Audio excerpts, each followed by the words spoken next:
Gabi has said, I represent, I'm here on the official tech of Pepalam, and also curator, jazz curator, based in the Eastern Cape. Now I live in East London. So I chose to want to speak to you because, I mean, what an amazing festival. First of all, the feel, the whole flow of event, and the fact that it's happening when there's that other one is happening is now gets me more excited because this is definitely happening. I mean, so yesterday, I mean, since Wednesday, the master classes, the panels, and it's up to now. But I want to start off first to say, to ask, if someone told you that there's going to be competition on the day, would you have accepted to be in this role? Absolutely.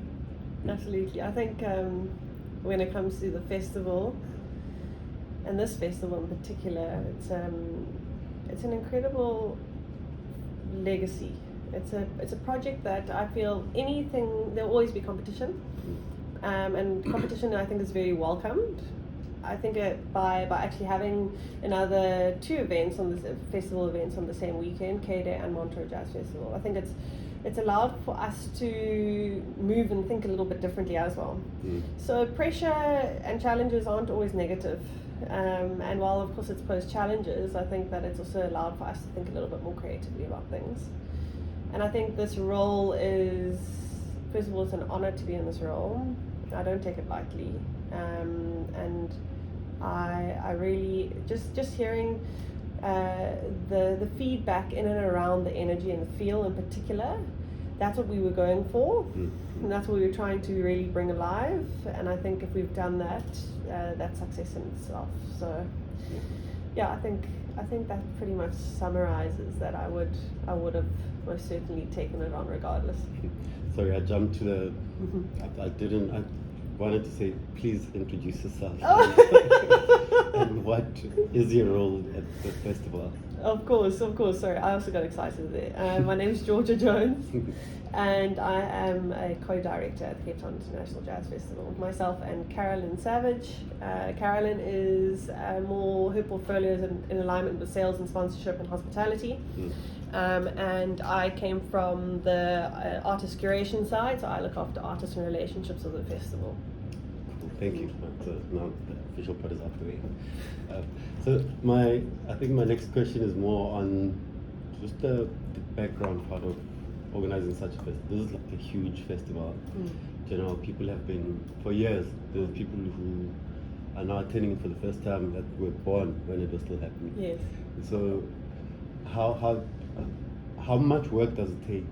Did you find like a sort of a template that to say, okay, now you need to fill it 1, 2, 3 for the artists, for the logistics, for the security, etc. How much work does it take, and how big is the team that executes this? It's a massive operation, and to be honest, I think only once you're on the ground and you're doing it, or you're working your role, do you actually believe the scope. And I think it's actually hard to map the scope before you've done it, I must say, and I think a lot of us feel that way. It's a big task. It's a massive task. It's something that you go in, and I mean, from my perspective, it was my first time doing it, and I thought, everyone's got their department, everyone's looking after their necessary areas, but there's so many different production elements that also come up. In short, this festival to run over this weekend, there are approximately 3,500 people. Wow. Just alone from CTICC, we've got 1,500 staff supporting us. Sure. We've got 3 security companies. We've got 360 artists. We've got a production team of note. We've got an artist liaison team and coordination team, fantastic PR team. We've got our own team from ESB Africa, which has grown to about 17 people in the last 4 months because of the necessary roles needing to be filled. It's a massive operation, and it's something that it's often asked, how do you work on a festival all year? Like, what do you do every day? And I think we forget that relationships and partnerships are literally a work in progress, and it's day-to-day engagement and touching base with people that actually make this possible. by not only funding it financially but also energetically and mentally, you know, allowing us space for conversation of how we can improve, what we can do better. There will always be that. I think that's also something that, like, we and myself and Carolyn and the rest of the team, it's nothing is ever going to be perfect, but it can always be better.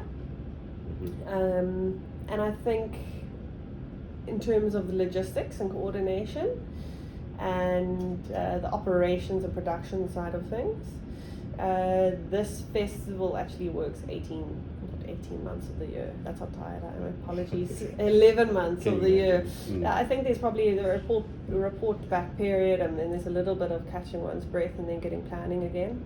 In terms of artist curation, it's a bit of a different can of worms, because with some of the international artists we actually have to engage with them 12 to 18 months in advance. And that sort of allows us to have a little bit of negotiation power, but also the negotiations can take 4 months. So that's something that obviously the public doesn't get to see, and that's why it is a year-round effort, and why we actually have full-time employees. So big project, massive operation, and I think without every single person that is involved, it wouldn't be possible. I interviewed Ravina yesterday. How was and, that? She's amazing. Fantastic. And I mentioned to her that this is an all-woman team, and I want to hear from you and I'll share what she said after finding that out. How the synergies, the energy that you put out there, artist curation, just the whole how first of all, is that intentional, and how does that flow into the whole team? It's a very good question. I mean, it's quite interesting. I only started working for the company in August last year, so it's with that being a sort of the starting point. I've always worked well with all genders. It hasn't actually been particular that we're working only with females to a certain degree. It's the fact that we're working with people that are good at their jobs. So for the first time in a long time, we have the festival has incredible musicians that are actually a part of the team. So I study jazz. My colleague also studied jazz, and then we have another performer within the artists within the team. I think that's informed our decision making and the way we move. In terms of the demographic of our team, it is interesting that we are all female, and I think that it creates a nurturing but also firm environment. But yeah, like I said, I think everyone's good at their role. Everyone also deserves a chance at their role. You know, historically you'd often find men in production roles or production lead roles or director roles, and it's something that's important for us, that we see fair representation on our stages, and that's why you'll look at the lineup and actually half of them are women, half of the artists, and that's important to us. It represents us, and it also represents what South Africa and the world is. Of course, yeah. You know? And I mean, personally, I believe women create balance, they bring balance. So what she said after I told her the fact, she like, it makes sense, because she then went on to say, you know, with pop stages, you need to handhold the audience. But with this, you get the feel that, you know, you're here to present your work as an artist.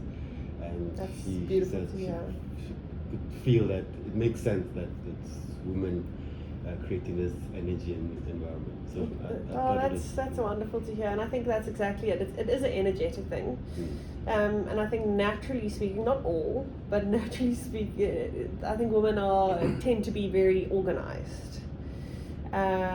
Most of the time, not all the time. But I think that assists greatly. It also allows, I think that giving this opportunity allows women then within our team to stand up and to actually lead. Which often we aren't given the opportunity to do so. So very pleased to hear that that's been felt and received, and for us and for me personally, being on the performance side previously and understanding what it is to be a performer, and then understanding the nuance of that and the treatment thereof, and then trying to then create a wonderful experience for the artists where they feel held and nurtured. That comes from I think the female energy as well. So yeah. I think given us as the audience or people watching and experiencing, we feel it. That's good. Excuse me. No And problem. then two more. I think I have two more questions. Yes. I'll finish up with this one. So if you were to, so it's like a layered question as well. If you were to be, and selfishly as well, because we do starting another jazz festival in Port St. John's. If you were to be given that role to start a festival from scratch, what would you give, and how would you would you accept it? One, and how would you go about making sure, just no budget or very small budget, how would you go about organizing that? That's a very interesting question. I think it would have to depend on multiple different things, but the first thing that came to mind now was who would I partner with? Who would I work with? Who would I collaborate with? Who would I bring on board and on side?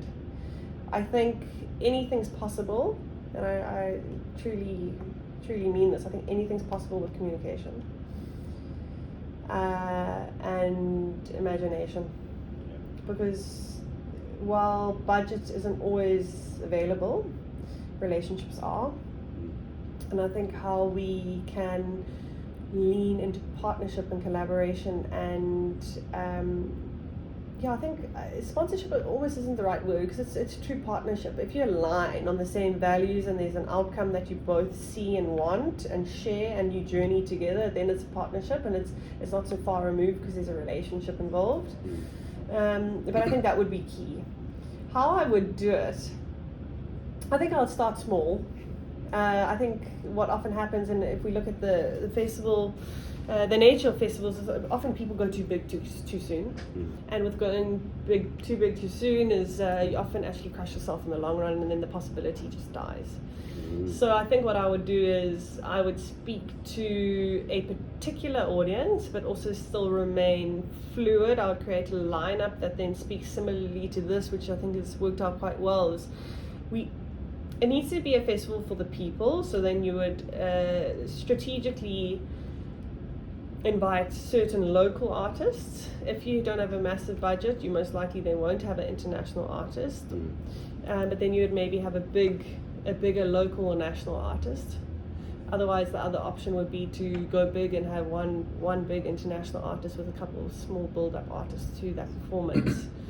All dependent on budget, but I think that the thing that would make or break is the team, and how it would start is the foundation, and how the foundation is created is communication. So I think it would be all based on relationships, getting the right people around the table, with a shared vision, because with no shared vision it's impossible.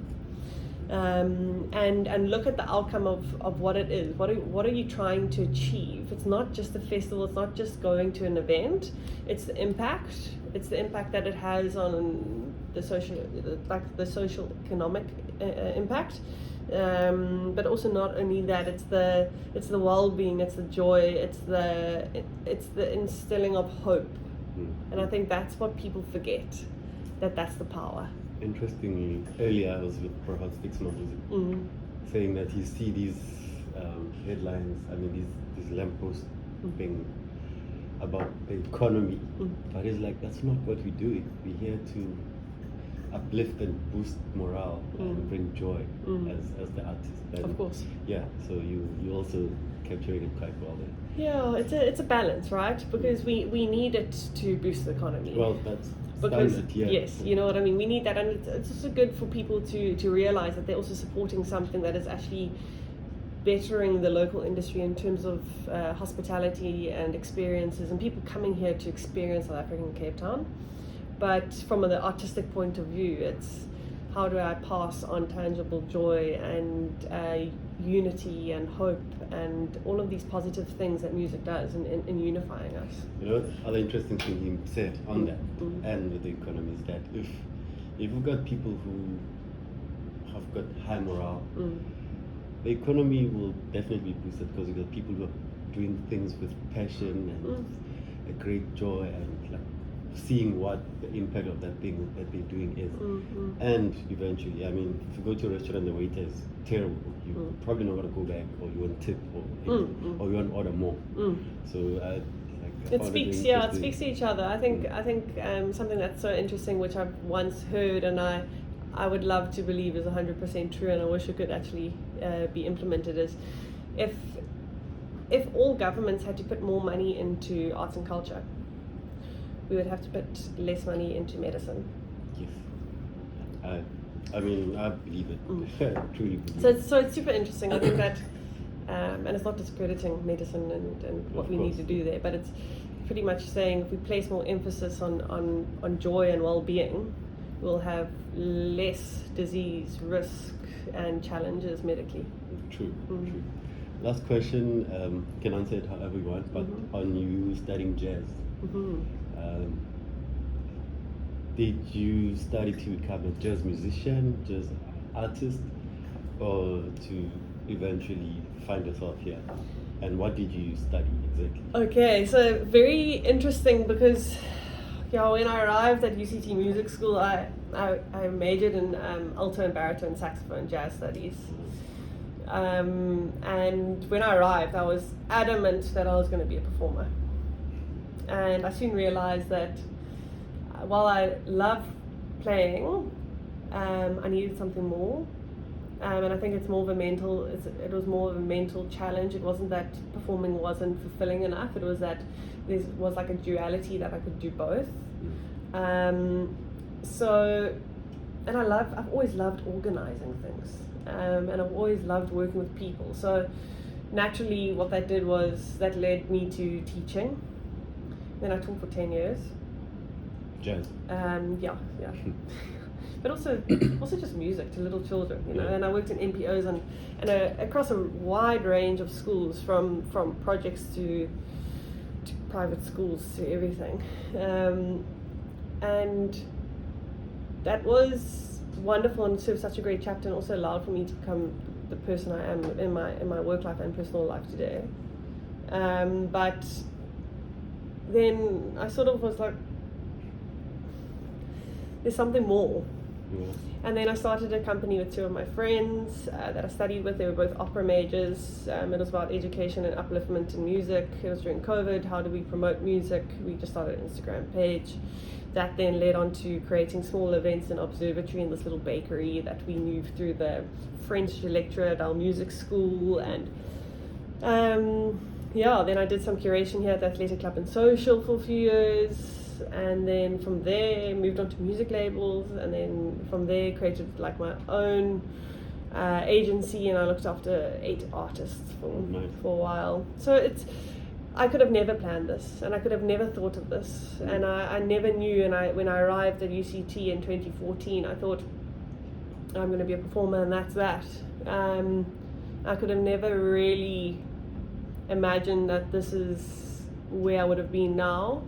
Especially if anything, like I never imagined the trajectory of my life moving like this in terms of getting into a role like this, and I feel like it's a great honor and a privilege at my age to be in this role. I think it comes with its pros and cons, of course, because I am new to this sort of grander scale, but I think it's come also with a fresh pair of eyes and a way to also challenge things and do things better where it can be done better. Yeah, I'm pro that wherever I go. Thank you. Yeah, I think I think we have to sort of peel back the layers, you know, look at things what they are, but also what they can be, and focus on the impact. Impact is massive. We so downplay and underestimate the incredible power of the transformative tool of music, and that's something I've always believed. Sweet. Thank you so much. Thank you. If you could, Yes. It's up to you. Yes. Is there next for you? No, not right now. I would say that working on this festival is an absolute dream. Working with this team is a dream, and I want to grow it, and I want to implement new systems and new ideas that will better it year on year. But with the core focus being, who are we working with? Why are we working with them? And how do we keep the energy great for the people that are actually coming and attending this festival, and the people that are surrounded by it, because it's a festival for the people. See. Thank you so much. Thank Georgia. you. It's been a great pleasure. I think this is the highlight of these interviews. That we do. Oh, So thank you. so much. I really appreciate it.